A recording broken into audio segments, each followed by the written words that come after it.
Yeah,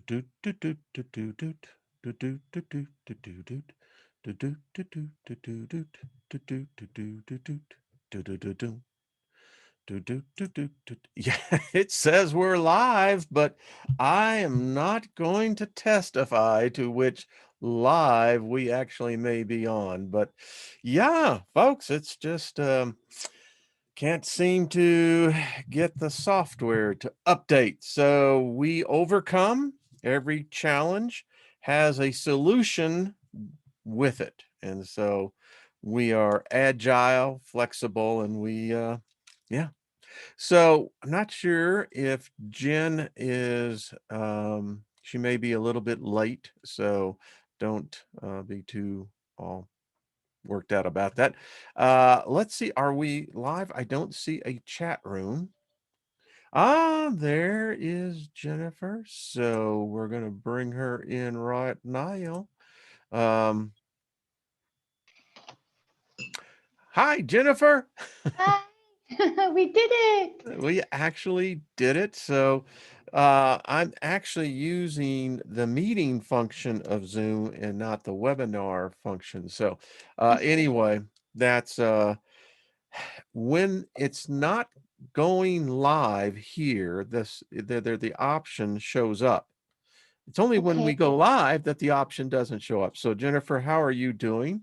I'm doing good. I'm doing good. I've had similar issues. I've just mailed you back there. When trying, I use Zoom a lot for readings. So when I've been trying to invite people, particularly this last 24 hours, Darth, bless him, off the back of the show, reached out for reading, and bless him, I've had to go to and fro, changing with him and saying, I'm so sorry. Uh, Because it's just been, every time I've been trying to invite him, it's just either kicking me out or just not, the invitation link's just not working for him. So yeah, there's something very strange going on there. Very strange. Very strange, as Theresa says. Ain't technology grand? Yeah. Yeah, I think it's kind of the curse. Hey, Bosto, everyone, and welcome. Thank you for joining us. Um, and we don't let the technology rule us; we rule the technology. So, Exactly, yeah. exactly, Mhm. and that's very true. And I think we can get ourselves really worked up sometimes about things that I tend to feel from an energetic level.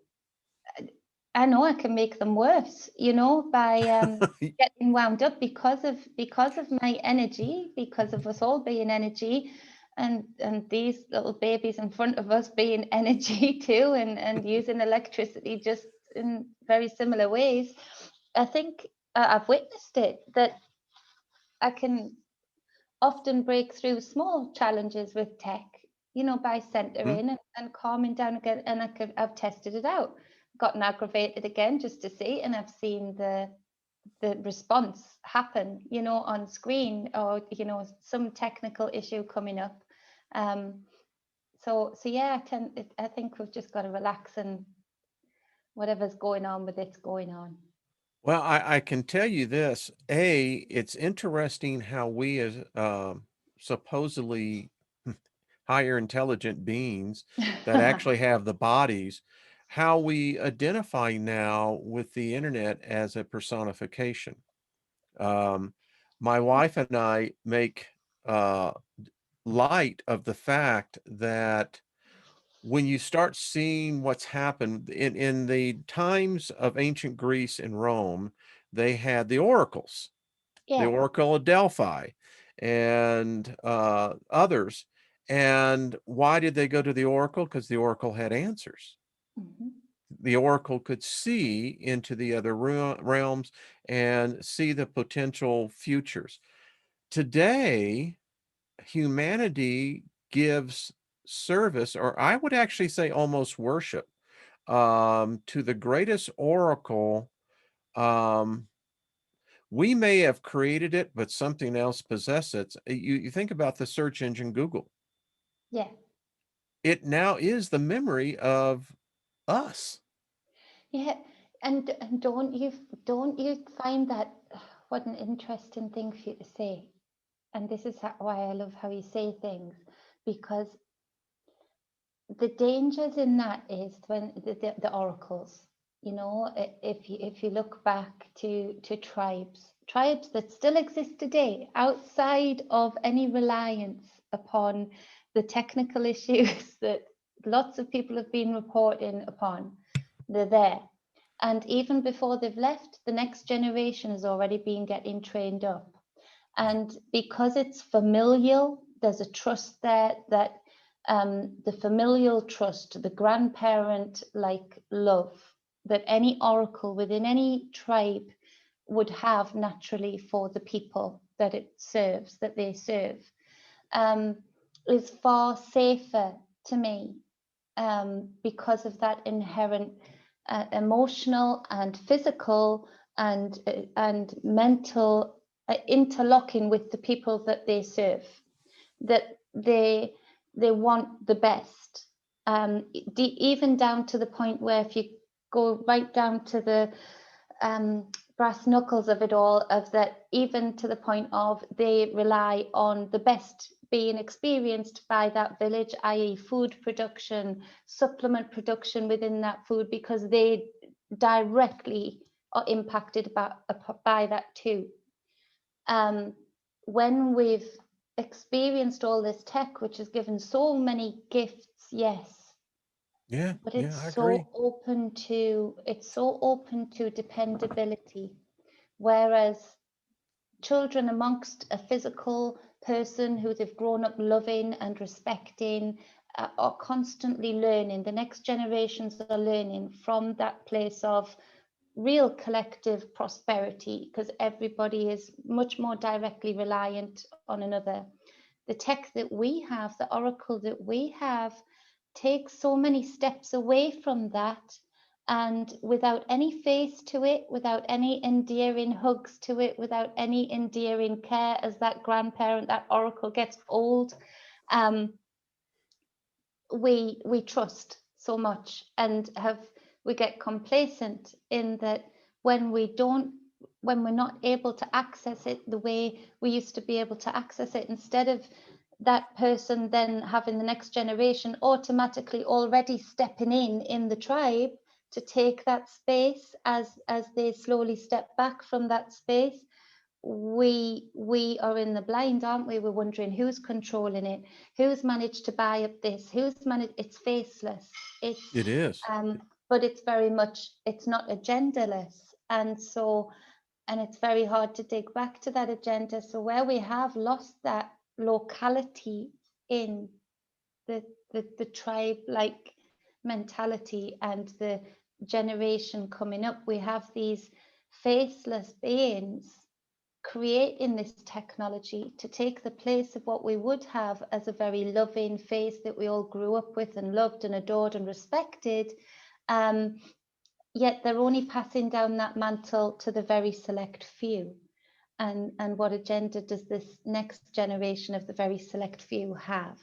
And so it's one thing that I don't that I contemplate, and I don't contemplate with glee, that is happening, and that does happen, and I feel it has, for all of everything in balance, for all of that negative connotation of that, there's such positive that I can talk to you right now and get wisdom from you and listen to you when I'm busy and on, or many others, and think, wow, I hadn't contemplated that, and I'm so glad I did. I'm so glad I heard that. So it's a gift in a lot of ways, but unless we're going to continuously have this divine and sovereign root in our own right, it's not a safe place to be in. If we're not willing to continuously say, okay, that resonates with me, but does it resonate with me from a trigger point? Is it a trigger point that someone else has put in me via something else I've listened to? Or is it something real that resonates with me, and it resonates with me because it resonates with me, the core of me, the true me? And I think that's where, again, we can then go turn around again and say, okay, so there's these maybe malevolent energies behind the faceless oracle. Of course there is, but actually, how much power do they really have if each person that was listening to whatever bump comes out of it, whatever information comes out of the screen to me from it, how much power would it really have? All of this power, and would we have to be quite so concerned about it if we hadn't lost the divinity and sovereignty of thought and processing what is ours, what are trigger points that have been implanted, what are other people's agendas that we've then took up the mantle blindly following? I feel it would have a lot less power. So again, it still always comes back to the individual, doesn't it? How much Several power? thoughts on that. A, it's interesting. I ran software companies, and it's really interesting because when you create code and then you upload it to the net, code takes on a life of its own. And I find it interesting, several things. I of all the benefits that we have, that you and I can talk nearly 5,000, almost 5,500 miles from each other, multiple time zones, is remarkable. But, we did see that in 2001 and Stanley Kubrick's movie, the masterpiece that he created. I think it was in 71, 72. So here we are today using that technology that we saw projected in the past. So that tells me that either we're creating this as a homogeneous species, then it becomes interesting with all the positive points that it gives us. Are we teaching it? Every time you and I get together and we exchange thoughts, those who have the Alexa in their houses, it's and have the advanced Apple, it's monitoring your biorhythms, and it can tell what you're listening to, how you are reacting from the inside. And that scares me because we're teaching it about us. And the interesting thing was, when we leave these programs to basically become self-automated, to run, to self-learn, the vast majority of them go insane. They become violent. They become narcissistic.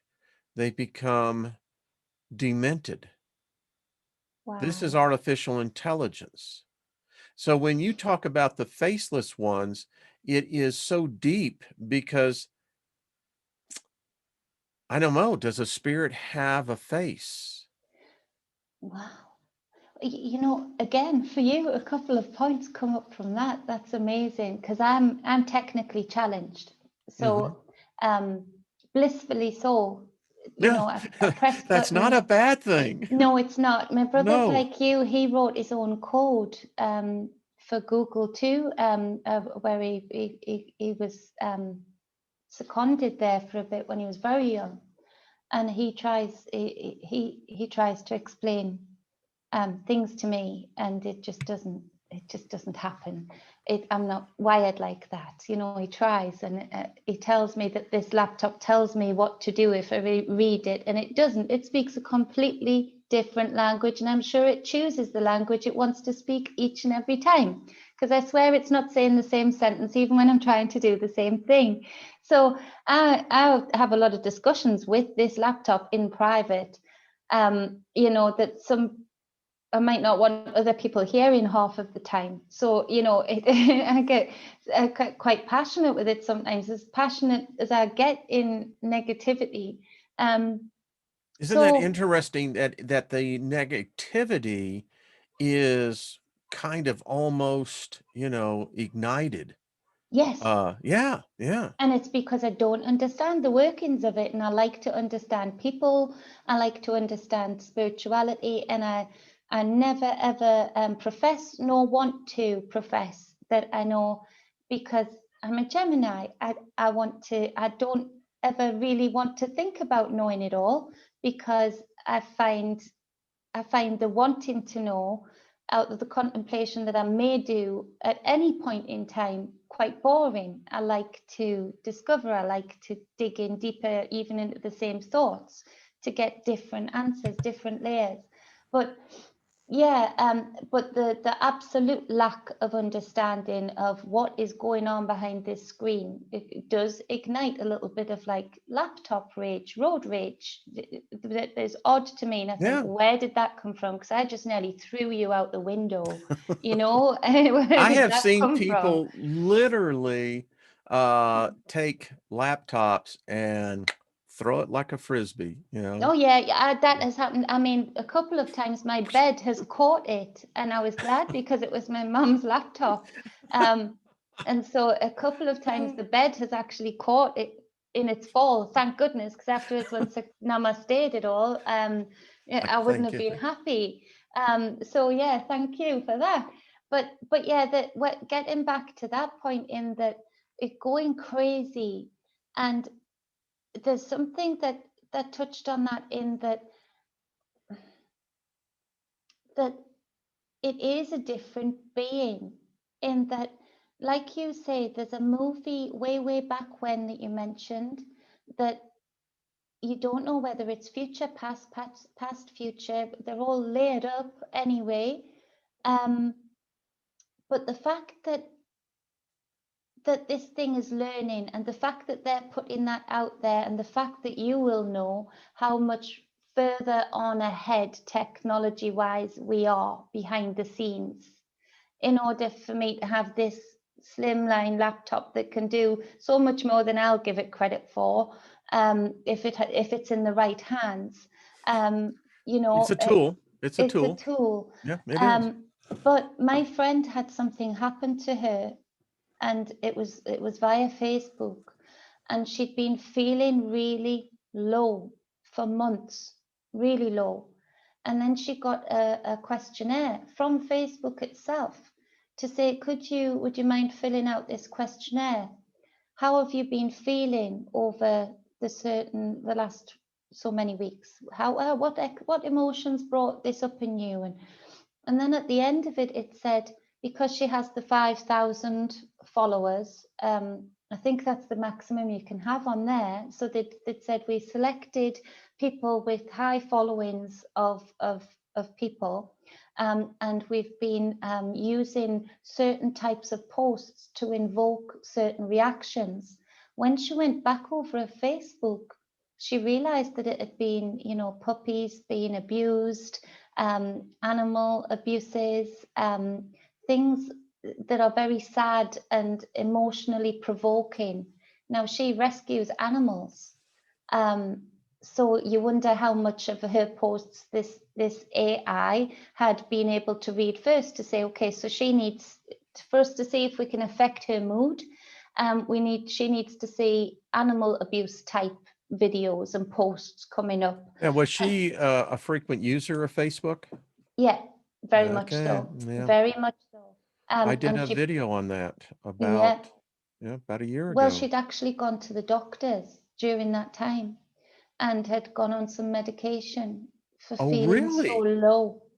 And I'd said, that is so abusive, that they've been a catalyst to cause something that she, at the time, I remember the conversation, she couldn't put her finger on why she was so low. She's worked with rescuing animals for years, so she's used to seeing, not used to, but well versed in seeing abuse cases, and the heartbreak of when it works and when it doesn't, to see either way at the end of the story. And so you wonder how much of her posts had absolutely been looked at, because she would video the journey of whatever animal she was rescuing and show the progression, or the happy ending or the sad ending, but the process indeed. So, and she'd looked back, and that sure enough, she'd been seeing abuse post after. So to her mind, the whole world had turned dark. To Mm-hmm. her mind, her biggest trigger points of animal abuse, the whole world had gone crazy, because in her mind, the whole world. She was on Facebook so much. It was all of a sudden there was just such a spike in her mind of animal abuse everywhere from all corners of the country that then made it so that she went physically to a doctor's to physically get some medication, and to have to think she had to have medication that she then had to wean off. And so it'd been an experiment. They called it a social experiment. It's called social engineering, actually, and Michelle, you're right. Someone's It's writing in very the chat dark. room. Well, it's more than just dark. It's it again, people don't want to think about this, and what we're talking about today is about spirits that are left behind, because what you just described is this is MK Ultra at its best. Yeah, Facebook, these tech companies are not givers of gifts, they are enslavers. And absolutely. yeah, I tell people all the time, when you die, you're still going to be alive and here. Yeah. Um, there are already ample evidence that they have literally. It, let me digress here. Someone's going to say, "There's a Steiger thing." When the camera was first invented, and they went to the tribes in the Amazon forest, the natives basically killed the person with the camera, because the natives believed that if you could capture their image, you just captured their soul. Yeah. Now, you carry this forward where today we are, I wish people could really see what's going on. There are tubes that are in all of us. Yeah. And just because you can't see it, but these tubes are electromagnetic in nature. Mhm. And they're like spines. Once they get in, it's very difficult. And you can see this. The kids today, they learn by computer. And don't you find when you were to, I know exactly the spines that you're seeing in your mind's eye right now, almost like when you put things into plaster, like shelving like this, you'll get those things that they go in and then they splay out to stop coming back out again Yes. for drywalls. Yeah. And Anchor so, bolts. yeah, and so that's what I've just pictured in my mind. Now, I know my 10-year-old is tech crazy, and we have to moderate that. Now, you pull his time from his electric world, and bang, you're pulling out one of those dry screw wall things out of his, but it hurts. He screams out in pain, and it's like he's feeling physical pain over me pulling that cord and saying, no, time for family just now, William, you know, come on. But no, it can spiral, and you can, and he's holding his head, there's pain everywhere, his Oh, nerves are is he on fire. really? No, I'm just saying, I Yeah. picture that. It's Oh, because yeah. I'm pulling out one of those cords that I see, and it makes me feel really perturbed as a parent when I do that and have to say, William, you haven't looked up from that screen. Or William, you're arguing with your friends right now because you haven't had time out from this world. We're going outside. You're going to bounce on the Good. trampoline. You're going to do this. But he feels, you would think I'd burnt him. You would think I'd Yeah. physically burnt him or physically pulled, and I am physically pulling him from a world that he's got such prongs inside of him of, that no rhyme or reason. And once he's outside, you can see the child comes back, he breathes the throat, he gets grounded and centered, and he's good again. It doesn't take him long, thankfully.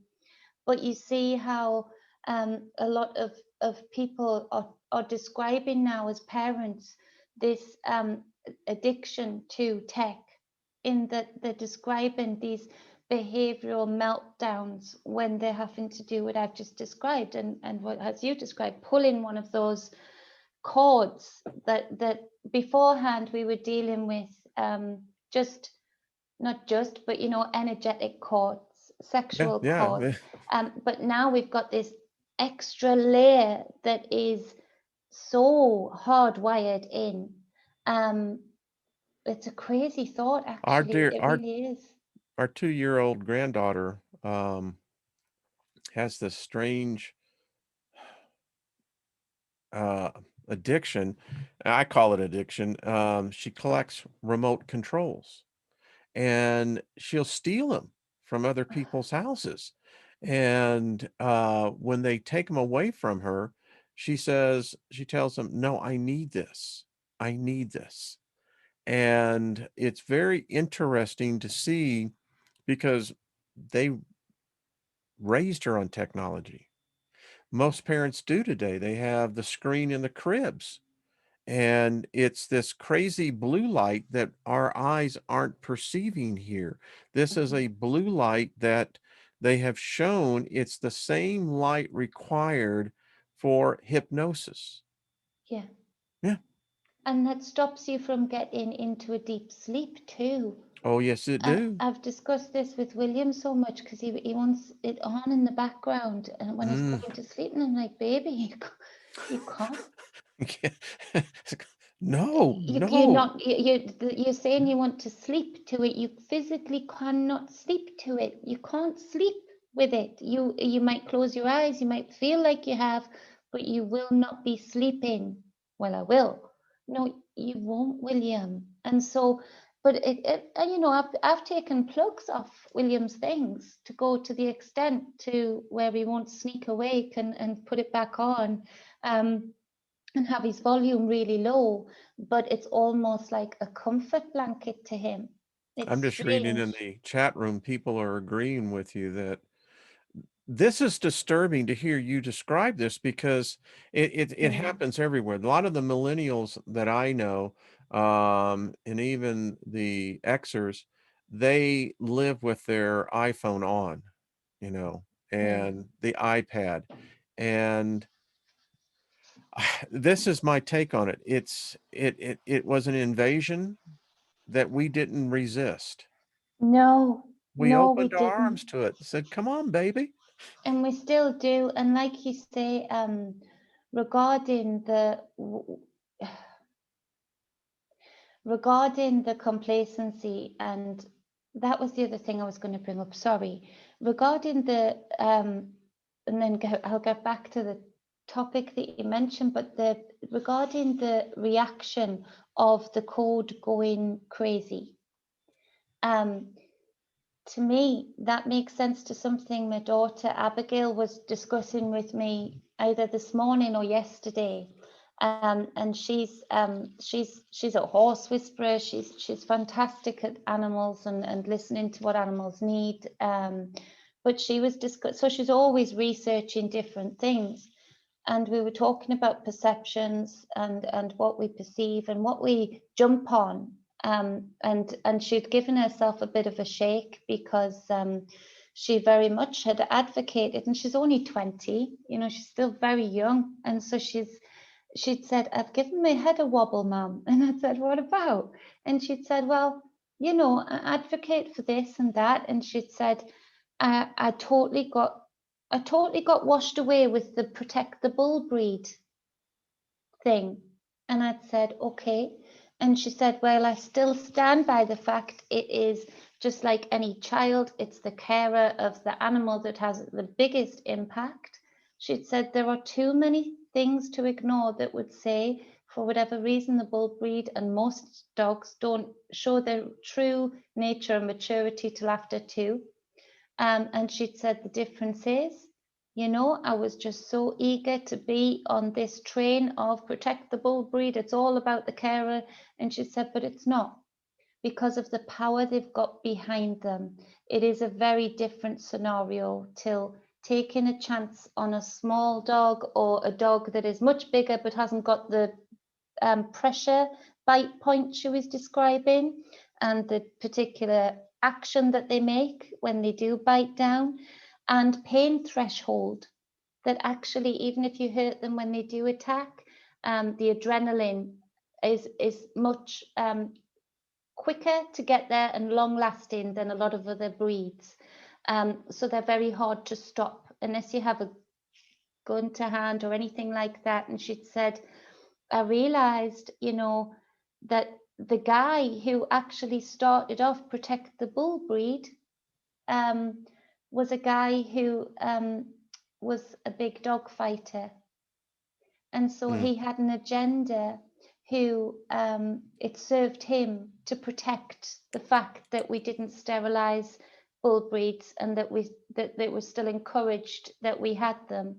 And she'd said, so now by no means does that mean we just decide to wipe that out, but because of his agenda and a few other people's agenda and just knowing how to plug the market to have people like me in a wave, it means that all of the facts that do keep families safe when they're deciding upon a breed of dog or other schemes that I'll mention next, she'd said, it means that the real facts to make that informed decision and give informed consent to the weighing up of, right, I have young children, I'm at work this time, this breed would be good because of, she said, all of those facts get swayed by this wave of people marching to defense of the bull breed, all from an agenda from a guy who was harming them most.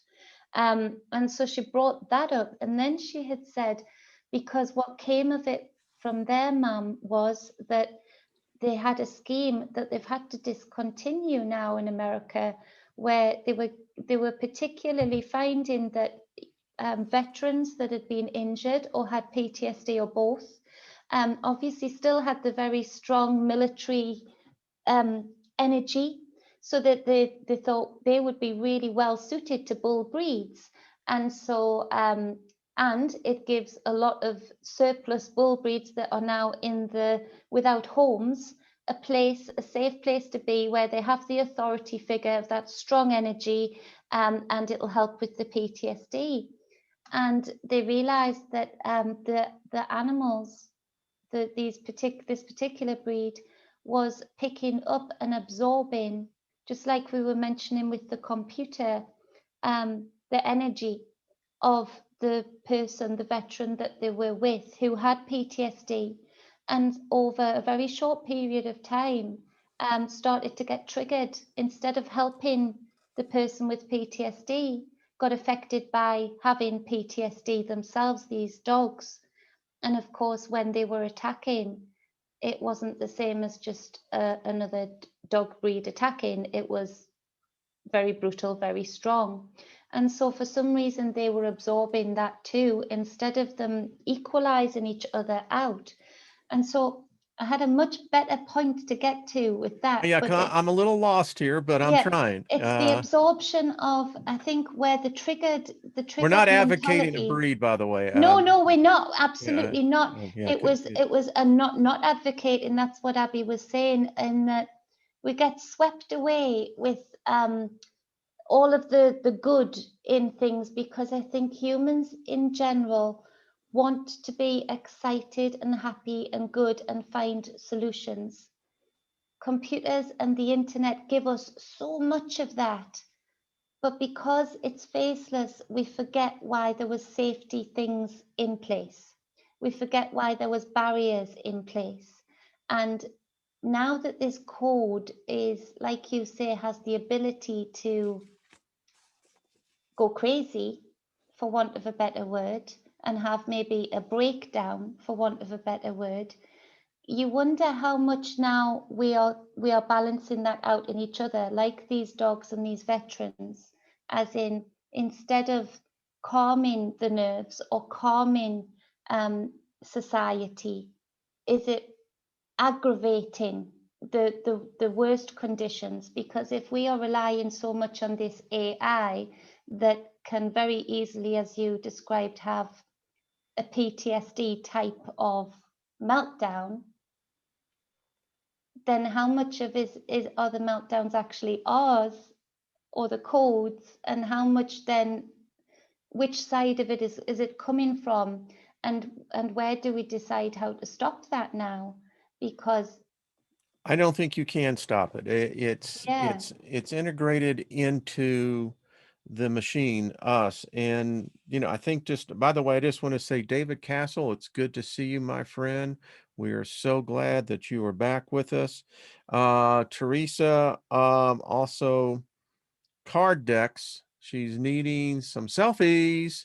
Those who are waiting on this. Someone, Jill says she's on the beach listening. I'm glad to hear that. So getting back to how we're how we, I mean, because the thing that I look at this and the big red flag for myself where we are today. It's like last night, I didn't watch the debates, that is prime programming for people that get into politics. And the problem that I see today is a direct correlation to our addiction to technology. Today, we are a society that is on the verge of literally self-annihilating each other. yeah. When I lived in the 70s, it was not a real fun time in America. It was before you were born. And I remember, the marches, the civil rights marches in Selma, Alabama, down in Birmingham, and then I remember seeing LA on fire. And I can remember as well that Harlem was a place you didn't go if you were Right, not of a different color. right, And Times Square was nothing but hookers, peep shows, and it was a very depressing time. really. I see today we are even beyond what it was in the 70s. We have become that we are so easily the servitors. I did a show on the fact that you can create servitors literally that can serve you. If you're a good witch, you know how to do that as well. But my point is, we have now come into a time where everyone is on edge. Yeah, And here's the point, it's all connected to this internet. yeah, Elon Musk is right. Um, the neural net is here. yeah, it is. Your little boy will most likely grow up where he will eventually be implanted, where he will have what they call a BIM, that's brain interface to the machine. Okay. My concern about that is that once they get in our head, because as your friend watching Facebook, right? Yeah, How absolutely. she began to notice that her energy was low. And unbeknownst to her, she was being programmed by Facebook. As you said, she went back, looked at her past history, and said, "Oh crap. Yeah, Well, wait a minute. This is exactly 180 of what I am." yeah. So you can see that I think that her depression, and by the way, depression is the second stage of possession. Yes, it is. My question that we don't ask ourselves, Jennifer, is that how many of, all right, I'll just say this, how many of us are possessed? Well, I think quite a few. Yes, thank you. I think quite a few. I don't pull punches around that. I think quite a few, and I'm seeing. I see more children. I work with energy, You do. as you know, and I work as we all do. But it's just a skill set that I've had from Yeah. being young, um, so it's more heightened in me. Than some of the other skill sets that other people have that I've got none of. And so, but I've Yeah, don't noticed, give me and a pendulum because I'm like, good word. yes, exactly. As controversial as it is, uh, I worry that for over the last 3 years in particular, Okay. that I see a lot of children that I do not see the same auras that I see around other Mm, children. or that are predominantly so in most children Pray tell, can beforehand. you get a little bit more into that? Yeah, there's nothing there. It doesn't feel like there's anything there. How interesting, It Jennifer. doesn't feel like there's anything there. And just like the dog thing, and I try and be careful about what I say, but then I'm being disingenuous to not say exactly what's on my lips as and when I say it. And there are some children, more than I would like to see over the last 3 years, increasing, where there is nothing there. I do not feel like there is a soul attached. I do not feel that Wow. way. This is I phenomenal. don't Keep see the talking, dear. colours. I don't see the colours. I don't see the rays. I don't see the sparks flying from them. And when I look behind their eyes, I do not see a soul the way that I recognize for all of my life the ability to be able to see souls. I don't.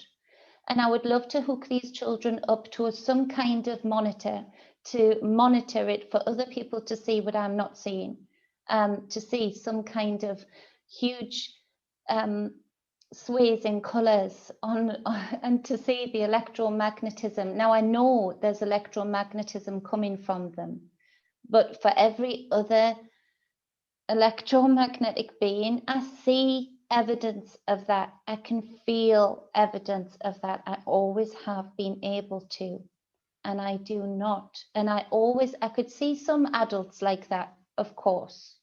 Few adults Yeah. I could see. I have friends in law enforcement that But have written children me are happening that. in increasing numbers, and I just wonder if the need for a soul is maybe being written out. Is the need to have this vessel animated and puppet stringed by some kind of attachment to an expansive soul? Is it being slowly but surely, just like they've been doing with genetics for a long time, everything reflecting in on everything? Have they been finding a way to slowly but surely wring it out? The need for it. There is, and I'm just reading this now, but so there is the follow-on evidence of the abductions that we begin to see in earnest as we begin to see the phenomenon taking place in the 50s that carried forth into even today. There are many women who, in abductions, have reported giving birth to their to a child. Now, there are those who believe that these hybrids that are now here amongst us, they have no soul. They Oh, didn't come from the same place. And as a result of this, their evidence, and this is very interesting because I quite frankly don't think that those in the ufology, abductions that we well know and have documented cases ever thought about other humans seeing auras around other human beings. I mean, it's kind of like the telling sign, are you a human or are you not? yeah. Well, Yeah, it let's is see for your me. aura. Yeah, yeah, Yeah. yeah. You are seeing it, and I'm just reading in here. Papa Joe says he as well. Yes. This Jennifer, this is phenomenal because it's amazing. The show, you have one direction, but what you have brought up is so it's disturbing because these children, would you say that they are technically adapted to technology? Yes, yeah. Because yeah, yes, I do. Because they can not. Some of them cannot string two sentences together. Yet they can navigate an iPhone. They can navigate They have no emotional intelligence whatsoever, yet they can emotionally make decisions emotionally in a game to decide to shoot something or get you know, they can seem to put emotions and intelligence through something, but ask them to write a free thought, ask them to write a poem about their emotions, their own being, their own take on life, and nothing there. There's nothing there. They have no connections to animals, the ones that I'm noticing, in that, you know, most children I see, even if they're nervous of, say, dogs or cats, or have one or two animals that they're naturally nervous of, you put a certain amount of animals in front of any said child and they're going to go gooey. You're going to hit jackpot at some point. Even if it's reptiles, there's kids who adore reptiles and there's kids who are terrified of cats and vice versa. But, you know, you're going to hit lucky. There's such a vast array of animals, and you're going to hit lucky that, you know, a childlike energy is very similar to one or the other species of animals that they can sort of relate themselves into. These children, no, there's nothing there, and which is a difficult thing, and I find a challenging thing.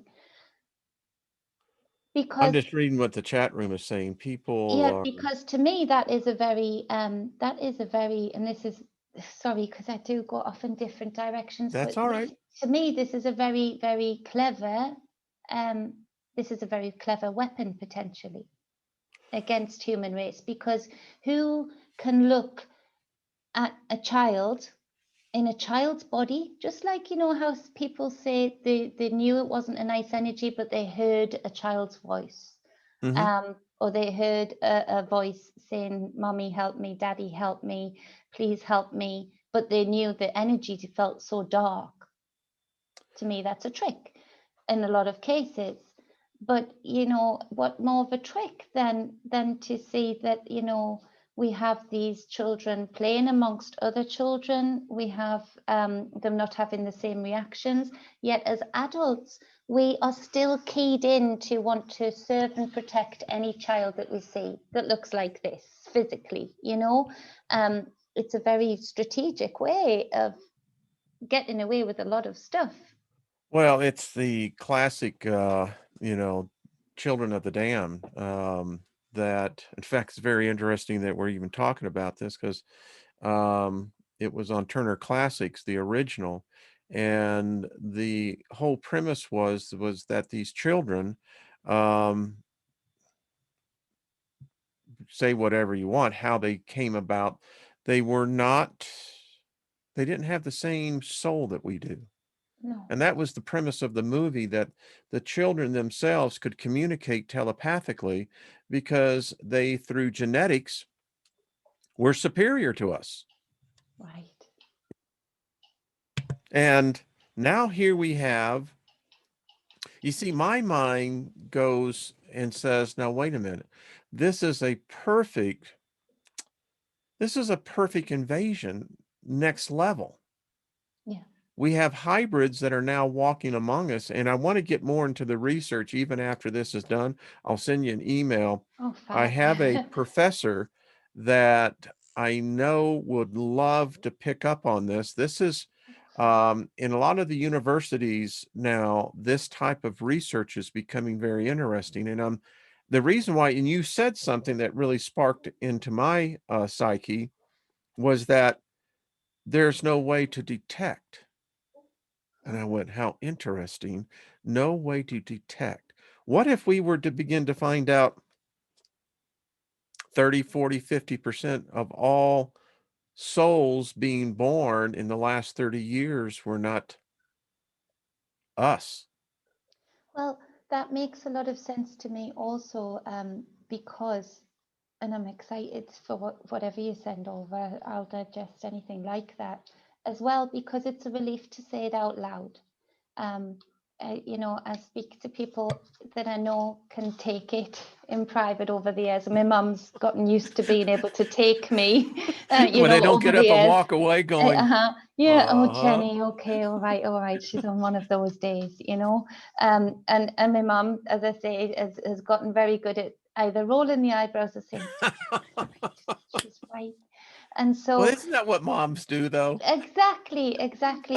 then she has come up, she was a nursery nurse for many years, and being from a large family herself too, that, you know, she has experienced both in a family setting with a lot of children all at one time, and also then in a professional setting, you know, with a lot of different children, different families all at one time, and seeing some of the differences that I'm starting to see now. And I'm coming back to, do you remember you started saying that, and I said you were being nasty, and I would say there's nothing behind the eyes, and she thought I was being nasty, but knew me that there's no nasty place that I would say anything like that. But it perturbed me because it was something that I could not understand the way I'd managed to understand so many. And even I've come across very few adults that way. Now, the very few adults I've come across that way are, to me, they're broken in some kind of way, that their aura is very small. They're not giving out a huge frequency, you know, but it's still there. It's still there. Yeah, you know, In there. I grew up in a what I don't know what you would call it over in England. I guess it's would be a state home Oh, care for home. an abused Care home. and okay, and you know, there were on the boys' side there were over 100 boys, and on the girls' side at least that much, and we all come from being abused. Mm. And as children, you know, I can remember there abused children have a sense of bonding, you know, because you have that sense of commonality. And even the ones that are a little twisted because of the pain. And I'm saying that in reference today because have we taught them that? I mean, this goes off the fact that I'm calling these the dark children, that they have no auras around them. Jennifer, it's troubling on, again, I keep saying this, on Well, a very can I deep give you, level. yeah, can I give you personal, being very careful, because now I'm well versed at telling this, in that I had a family member, uncle from an estranged uncle from my dad's side, reach out to me. I didn't really know him very well, but reach out to me because he was going to be receiving care of his child, and that otherwise the care system was going to take him in.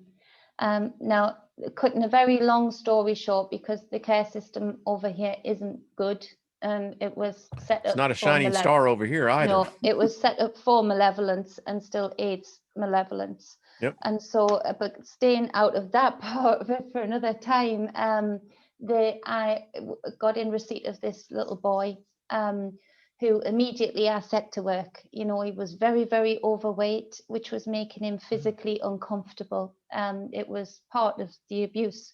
And so it was making him very, very uncomfortable physically, you know, skin conditions and everything. And we set that to fun straight away. And I found out this little dot liked salads, of all things. Nobody had bothered to ask him that he didn't actually like greasy food. He liked salads. So when I was trying to think of all these weird and wonderful things, getting ahead of myself with charts and all sorts, you know, of how I would fix this, you know, when I stopped and asked the little boy, is there anything I can put in a smoothie for you, or anything at all, anything you would fancy? What do you like? Because I was getting to know this boy. He was sort of dumped.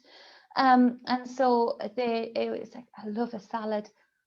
And I was like, Jenny, you should have just asked him in the first place. So everything salad got wheeled out of the cupboards and out of the fridge. And like, come on, you show me which ones you like. And he was very unanimated. Now, at the start of all of this process, I'd said to my mum, he's one of them. And she'd said, Jenny, elbowed so hard. And I'd said, no, he's one of them. And she'd said, Jenny, he's just abused. He's very abused. And obviously she has a lot of child psychology in her background and understood that something she described to me as frozen child syndrome. When they've been frozen in certain abuses, they put such a shell up and they can put layers and layers up. So I felt awful for saying it. And I was like, but something deep down in me knew that I was right. I was not seeing an aura, and I understood what she was saying, but I didn't, it didn't wash, but at the same time felt bad just in case it did wash, just in case she was right. You waving to Wayne and everybody? Good boy.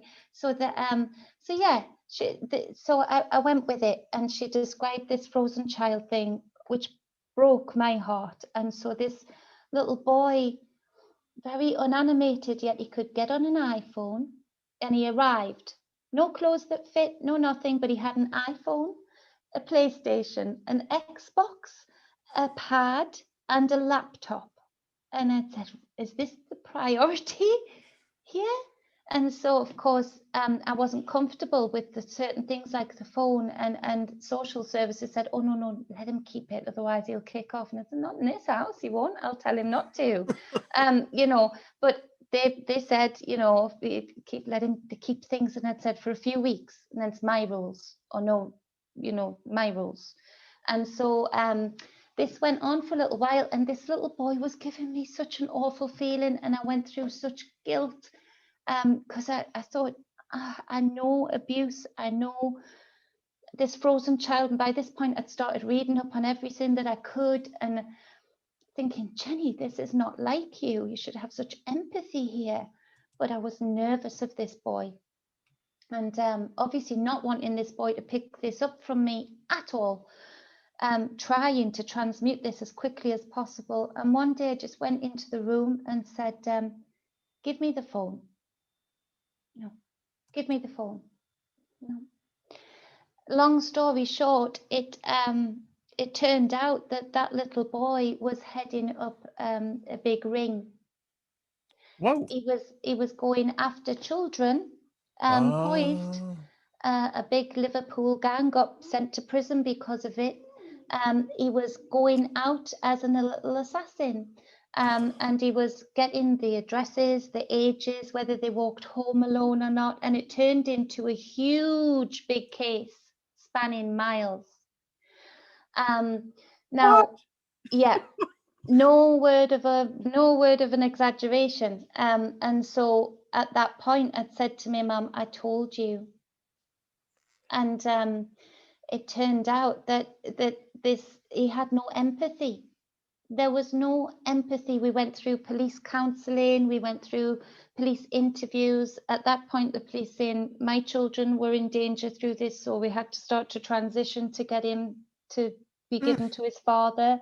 Now, there was the police officer, the reason I go into that, and again, nothing personal was shared for this little boy, and it is a young adult now, so I can speak on it now. I've kept quiet about it for years, just for that, to still protect.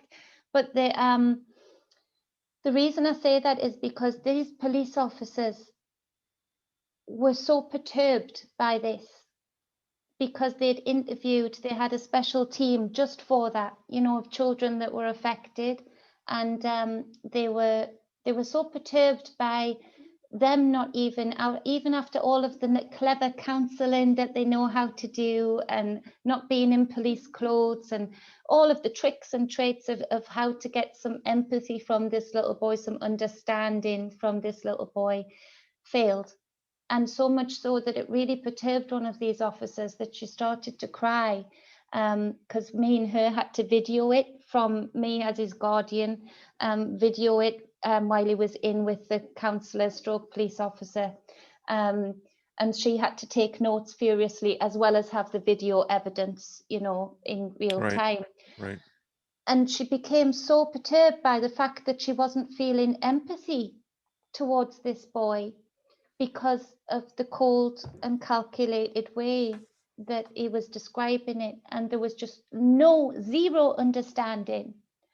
Yet you put that boy And it turned out when they took his things and cut open the suitcase, there was 7 of those hard drive things that said a big office would have struggled to fill up space on, all with details. This had been going on for a long time, well before he came Well, to me. So I think that to wrap that up for you is that even within now, in our present day, in that context, children without the empathy and soul level that we are used to becomes very dangerous ground, because these other children absolutely just trusted giving their details and yeah, in normal conversation. yep. And so it is something to very, very seriously consider, and the ramifications of it are huge. Well, and I think that's there's more to this, and it's a question as how long this has been going. There are Yeah, certain pagan beliefs that you know it's interesting. I don't want to talk about it right at the moment, but this is yeah, really interesting because it it could be systemic of what we're seeing today. There are those that I call the true agitators of the collective consciousness of mankind that are really stirring the pot.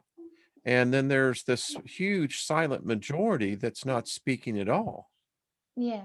And they're not really aware of what's really going on. Well, Jennifer, every time I have you on, it is fascinating. We'll get tomorrow and what I was going to cover today, but this, Sorry.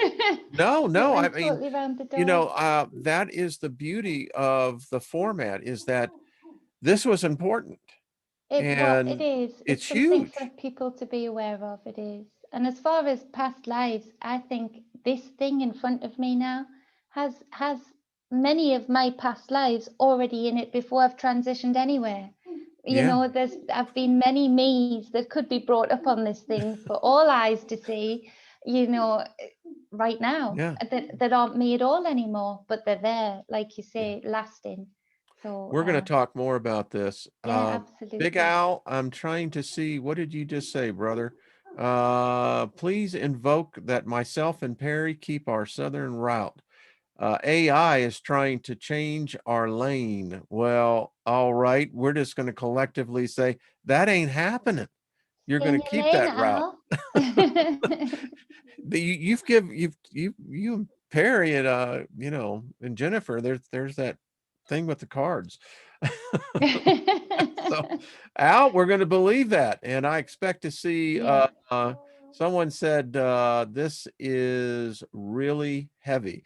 Yeah, it is. It's a heavy because this is some stuff, folks, yeah. that humans don't like to think about this. No, I'm sorry as well. I do bring things up out Well, of no, no, nowhere, but no. I don't mean in that. I mean this is yeah. something that we need to think about. We think we're so sovereign that no alien species would not see the beauty of this life planet that we live on and say, well, listen, we can't go down there and wipe them all out. What if Especially as no human species that we are so sovereign and divine that we'll go out and pay hand over fist to have them come in and take over. yeah, It's so exactly. clever. Yeah, it's so So what clever do you that do? Well, you start breeding the hybrids. And yeah, it's so interesting. We'll get more on this. I know we've gone over. that's fine. Miss Jennifer, thank you, hon. We'll see you on Friday, right? Yeah, that would be awesome. I love coming round with. Okay. Thank you We for need to that. get Jennifer's card. Um, they say you're shy. Oh, what I for? think they want you to put you on the deck of cards with the rest of the tribe. I wasn't being shy. I just felt I didn't realize what Theresa was mentioning in the chat when I That's what she's find it hard mentioning. to two things, and I haven't got chat up today, so I didn't get distracted because I know I was answering people's questions in chat last Friday, and then I realized I think I answered different questions to different people. And so I got the email, but there's text being on and off over here, to be honest. But I didn't realize it was for Brian, who you guys it's the have Brian Soul deck. transitioned, and I didn't know I didn't know if it was would be a bit disingenuous, to because it's something so special. So that's what I was You're a trying part to of us. request an Brian email. he loves you. And if when he was here physically, he'd have had you on, I can tell you. Yeah, guarantee Well, it. but yeah, so respect to Brian. It was just I wasn't being quick in chat. I just had to say replies quickly, and then I'm thinking, I'm sure I answered the wrong You're one of question. us. I mean, there's no leaving. I'm just telling you. There's just no. I'm quite happy to stay. I'm quite happy to stay, aren't we? Yeah, we are. Thank you so much, Wayne. I appreciate it every time you have me. And I love coming on a Friday. Well, I love having you, and so does everybody else. And so, all right, I put all Jennifer's information there. Subscribe, go over. She does a daily show, and it's. I tell you, folks, I've seen these Friday shows now. We got a talented group. I mean, the affirmations just over and over and over again. Jennifer, you have a very special gift, dear. Oh, thank you. I see. All right, Jennifer. We will see you later real soon. Okay. Okay, bye. All right. Bye-bye, everyone. Bye. Bye-bye.